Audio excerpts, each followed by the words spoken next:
Pues ya estamos aquí en el foro para nuestro análisis en perspectiva. Ya sabe, el tema de hoy, la Suprema Corte de Justicia de la Nación, los cambios, los nombramientos, lo que viene. ¿Qué tal, Alberto, si empezamos por ahí? A ver, ¿qué momento se está viviendo en la Suprema Corte de Justicia? Bueno, creo que lo más importante con lo que podemos empezar es que estamos viviendo un momento de una Suprema Corte incompleta.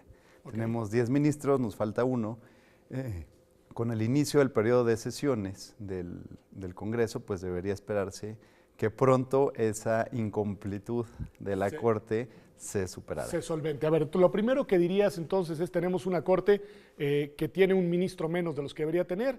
¿Tú coincides, Andrea, en que es necesario el nombramiento pronto o se podrían esperar para nombrar este ministro que falta junto con los otros dos que se nombrarán en noviembre? Bueno, creo que hubiera tal vez sido ideal que el nombramiento fuese incluso más pronto de lo que surgió, sobre todo por lo que vimos con la elección del presidente, pero creo que es una decisión importante y dado que ya se tardaron, creo que es importante que se lo tomen muy en serio. Esto sí es, desde mi punto de vista, uno de los roles más importantes que tiene el Senado y el presidente. Creo que tienen que tener conciencia que estamos en un momento crítico para el país y que la Suprema Corte de Justicia es sumamente importante. Entonces creo que tiene que ser una decisión bien pensada y sobre todo una decisión que tenga en mente el peso de la Suprema Corte.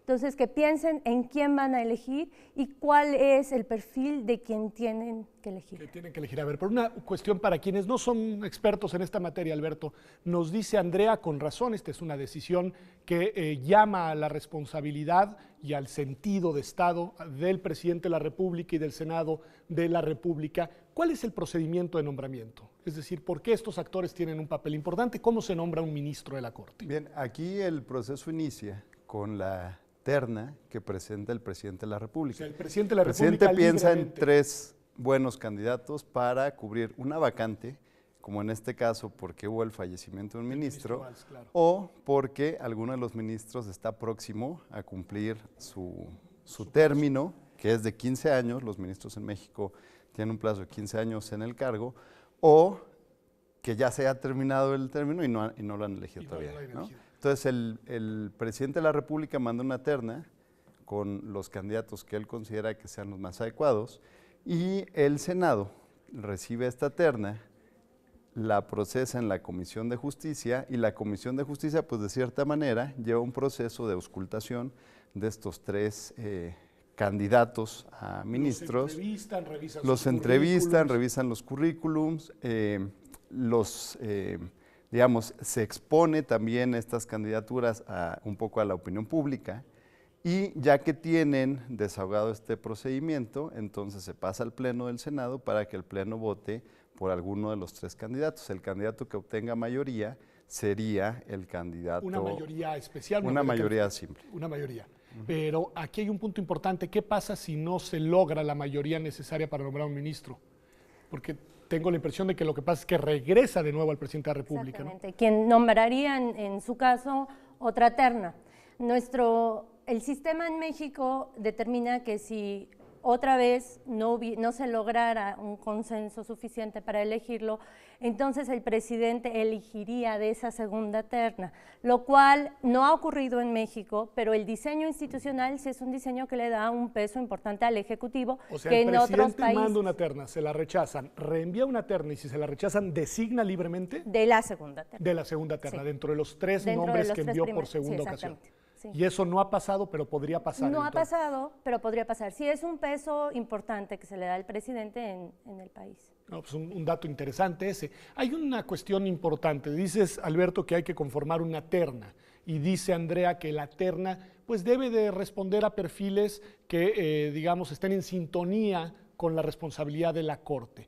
¿Cuáles son, desde tu punto de vista, las características principales que deben de ostentar las personas que sean consideradas en la terna? Pues, se ha hablado mucho últimamente del perfil del juez constitucional, ¿no? Creo que es un tema que traemos varios, que sería un juez que entienda la importancia de los derechos humanos, la importancia que tiene una Suprema Corte como el órgano máximo de un poder judicial y la importancia que tiene también como uno de los controles entre los distintos poderes, los famosos pesos y contrapesos. Entonces diríamos que un juez constitucional sería quien tiene claras estas tres funciones y quien además tiene las habilidades de interpretación para llevarlas bien adelante, porque hay que recordar que los jueces, si bien resuelven conflictos, lo hacen a través de la interpretación constitucional. Es su herramienta más importante.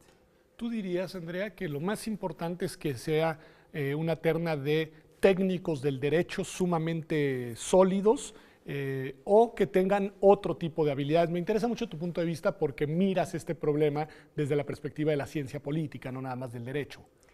Bueno, a mí me parece que tiene que ser claramente una gente que entienda de derecho constitucional, no puede ser una gente ajena, pero sí es muy importante que sea una gente que tenga plena conciencia del rol legal y político que cubre, que tiene un tribunal constitucional. Creo que es muy importante porque la justicia constitucional en nuestro país tiene todavía mucho que dar. Estamos en un periodo muy, muy complejo y la Suprema Corte de Justicia juega un papel muy importante. ¿Qué quiero decir en particular con esto?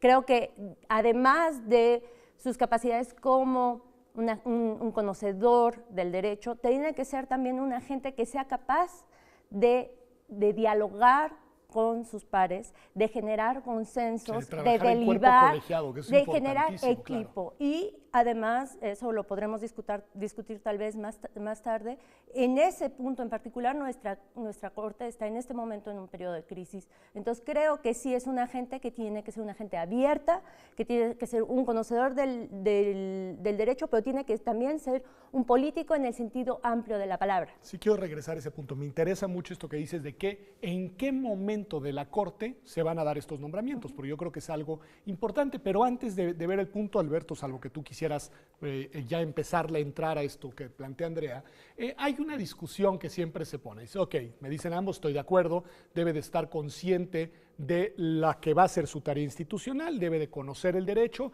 y debe de tener capacidad tanto de visualizar el papel del juez constitucional al interior del Estado mexicano, como de visualizarse a sí mismo al interior del cuerpo colegiado que es la Corte. Claro. Pero hay una discusión que siempre aparece, que es si debe ser un juez de carrera, un interno, como dicen en el Poder Judicial, o si debe ser alguien que viene de fuera, un externo al Poder Judicial, que puede venir de la academia, puede venir de la práctica del litigio jurídico, puede venir, en fin, de otra serie de actividades. ¿Cómo ves este tema el día de hoy en estos nombramientos? Pues mientras la Suprema Corte de Justicia de México sea el tribunal máximo de todo el Poder Judicial, pues es muy importante que mantenga un número grande de ministros que vengan de carrera judicial. Grande no significa mayoría, ¿no? Pero sí un número importante. ¿Por qué? Porque establecen este diálogo con los tribunales inferiores. Entonces es importante que esta gente conozca cómo se trabaja en el resto del Poder Judicial para poder tener esta función de cúspide.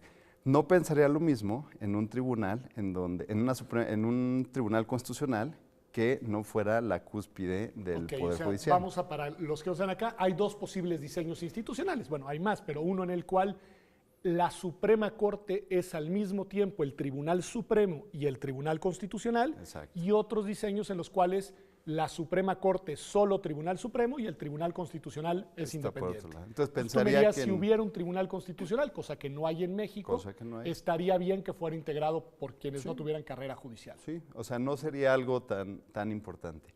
En el caso de México se vuelve importante por las distintas funciones que tiene nuestra Suprema Corte, que eso nos lleva muchas veces a la discusión de Tribunal Constitucional o Suprema Corte. ¿Tú estarías de acuerdo en este punto, Andrea? Porque es polémico, es decir. Sí, es polémico. Yo lo que creo es, bueno, para quien no conoce tal vez a profundidad la Corte, ¿no? La Corte tiene distintos balances al interior. Tiene, por un lado, bueno, se puede ver, justo este es uno de los cortes, quien viene, digamos, de la carrera judicial, quien viene de fuera, ¿no? Y es importante tener cierto balance. ¿Por qué creo que es importante tener cierto balance? Porque finalmente el venir, la carrera que uno tiene, y eso lo podemos ver sea uno académico, sea uno de donde sea, finalmente el modo en el que pensamos los problemas, el modo en que nos aproximamos a las cuestiones, depende de cómo nos formamos y qué hicimos antes. O sea, sí te marca, Entonces, digamos. yo creo que nos marca a todos.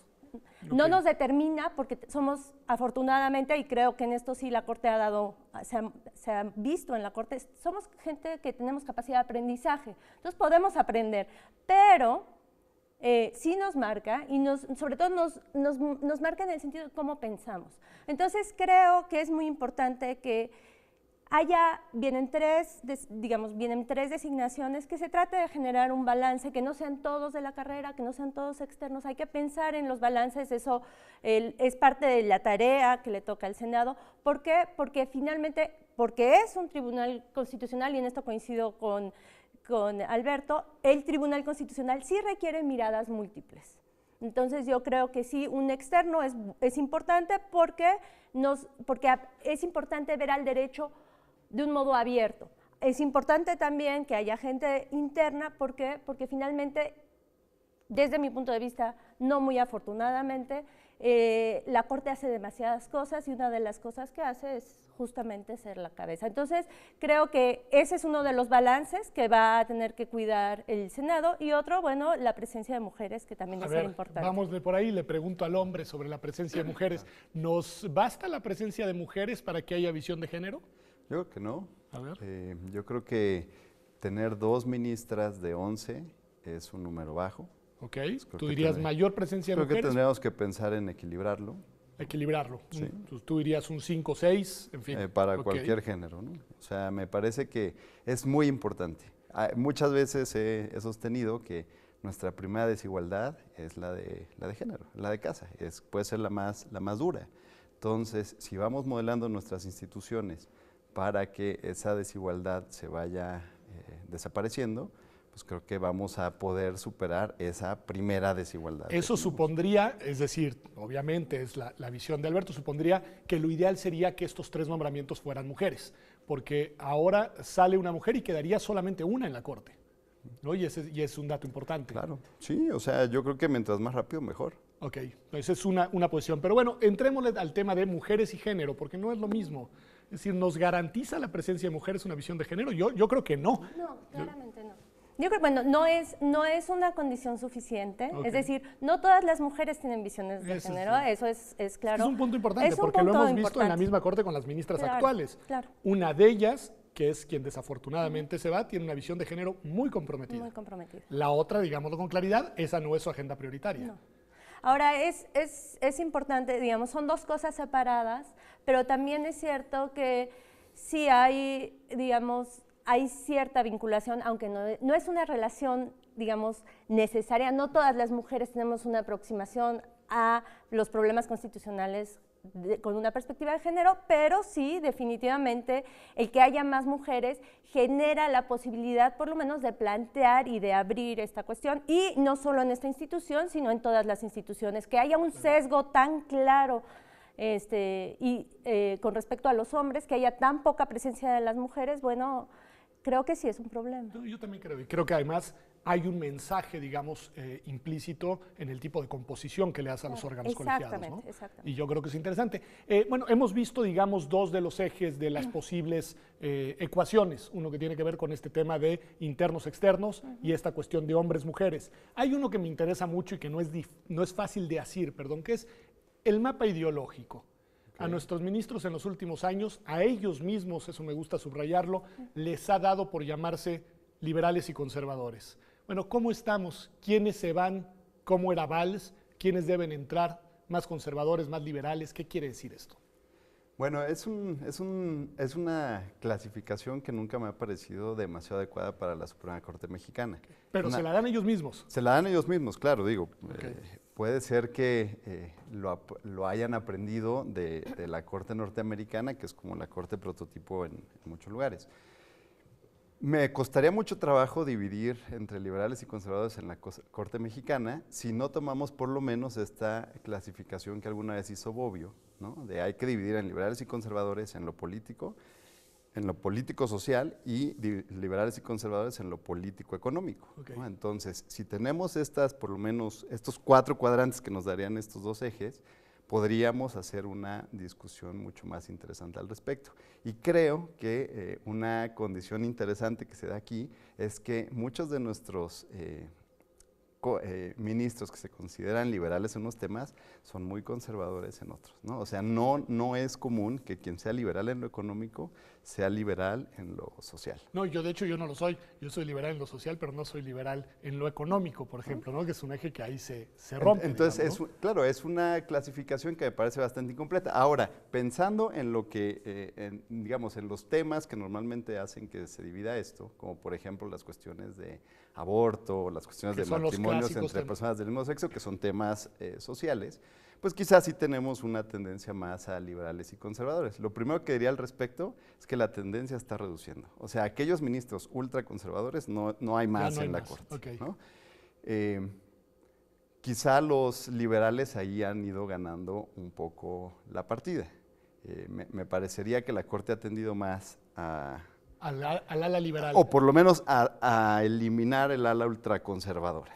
De acuerdo, Andrea, tenemos 40 segundos para ir a un corte y volvemos, pero tu posición frente a esta cuestión del mapa ideológico en la Corte. A mí lo que me parece que es muy importante es, creo que hay 2 aproximaciones respecto a qué es lo que se considera que debe de hacer el derecho, y en particular una cosa que sí creo divide a la Corte es cuál es el papel del derecho internacional en los derechos humanos. Y aquí sí se van 3 de una visión más abierta, y vamos a necesitar equilibrio. Entonces yo sí diría que es importante que quienes vengan tengan una visión abierta respecto al derecho internacional.